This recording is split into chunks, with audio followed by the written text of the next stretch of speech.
பார்வதி ராதையே. இதோ கும்பாபிஷேகம் நடைபெறுகிறது. ராணி அவர்கள் இப்பொழுது கொடி அசைத்து விட்டார்கள். 9:30க்கு இதோ புனித குடங்கள். ஓம் நம சிவாய. தென்னாளுடைய சிவனே போற்றி. எந்நாட்டவருக்கு இறைவா போற்றி. தென்னாளுடைய சிவனே போற்றி. எந்நாட்டவருக்கு இறைவா போற்றி. மன்னதிரு உத்தரவு பார்வதி ராதையே. இதோ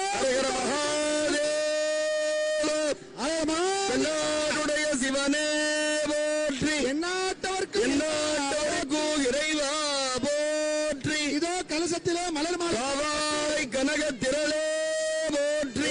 மேலவாத்திய கையிலை மலையானே போற்றி போற்றி. சிறப்பாக எல்லா மங்களேஸ்வரி உடனமர் மங்களநாதர் திருவடிகள் போற்றி போற்றி. ஓம் நம சிவாய. ஓம் நம சிவாய. இதோ குடமுழுக்கு நடைபெற்று நம பார்வதி மங்களேஸ்வர